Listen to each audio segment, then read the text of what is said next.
You know, something struck me when I discovered it recently, and that's the video circulating the internet that captured a moment in which the artist Abel Tesfaye or The Weeknd was speaking. Yeah, just speaking, that's it. However, it wasn't the video itself that shocked me. I've been tuning into The Weeknd ever since I first heard his track Wicked Games, featured on his House of Balloons mixtape released all the way back in 2011. And for the entirety of his career then on, especially around 2015 to 2017, I studied the guy.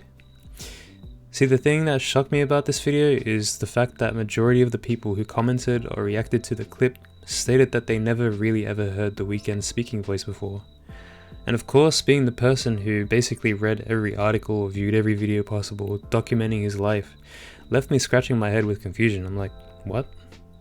But then I remembered, I experienced the same situation with other artists that I hear who I never really make the effort to research about, so it's understandable. Many of you might be scratching your heads in even more confusion, wondering why the hell someone would be so obsessed with a musician to the point of researching so much about the icon. Well, see, here's the thing. This came to me while viewing all of these reactions of Abel. I realized and remembered that most of the audience that Abel has nowadays never knew or will never know the pot of mystery that is The Weeknd's identity, which for years, and I mean years, had been stirred. Like, nobody really knew the guy, they just stumbled across his voice through word of mouth, and at the time would question who exactly The Weeknd was, or is. Was it one person, or was it a group? Nobody knew, and it remained that way for a while. Eventually, Abel did find extreme fame, particularly from his Beauty Behind the Madness album and Starboy, as well as the projects to follow, as he is the Starboy we know him for today. Okay, but the title of this video is I Hope I'm Not Different. What does any of this have to do with your title, Breach? So hear me out, okay? What I feel most people who are new to Abel's work are unaware of is the phase in which he was not yet mainstream, but regardless did indeed have his own loyal following. So I'd consider this era to be around his Trilogy and Kissland era, because see, during this time, his fans grew an immense attachment and reliance towards the artist, as they could relate and vibe to The Weeknd's dark, mysterious, dangerous and rebellious projects. They felt a sense of being heard, a sense of relatability. This guy understands me. Or you simply had the people who admired his bravery in doing things the way he wanted to, He did things his way and he lived dangerously. This should be ideal, right? He should obviously be grateful and all, no? Well, yeah, of course, he should definitely have been, and he would have been grateful. The only issue is that the attachment people had to Abel's work and persona had become obsessive and controlling. What began to be quite noticeable is that Abel's audience, not all of them obviously, but a fair few of them, would start to realize Abel's fame grow. They didn't like this, but why?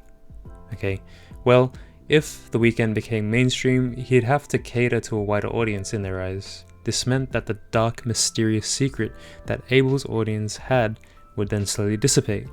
Well, he grew, and he grew, and he grew.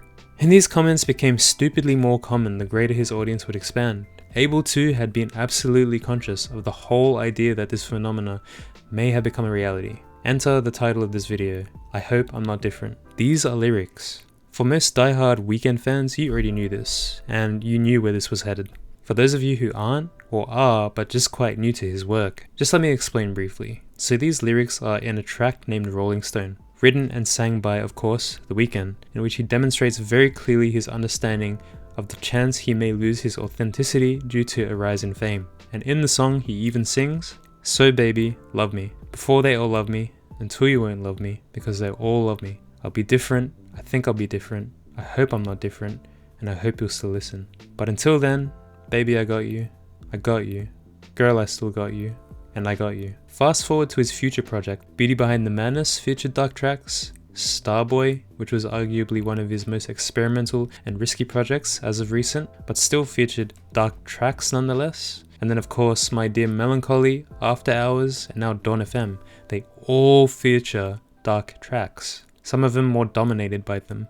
Okay, so maybe you could say Dawn FM was The Weeknd's most daring. However, I'd argue that the level of production on the album was so clean, and by this point he had already dipped his toes in the 90s driven style that was so evident in the project, several times before its creation. All this to say, regardless of all the comments and immense pressure The Weeknd would have experienced in making sure both day ones and his mainstream audience would remain attached, he managed to pull through. He truly did it his way. He found a way to slide into the mainstream scene while still maintaining his authentic, dark demeanor, satisfying probably not all, but a fat majority of his fans, undoubtedly. And for those who may still think for some reason and believe that fame changed him and is no longer authentic, think hard and carefully about the hypocrisy of that belief, because in his current state of fame, wealth, and happiness, him creating projects centered around dark, mysterious lifestyles in itself would be ingenuine. So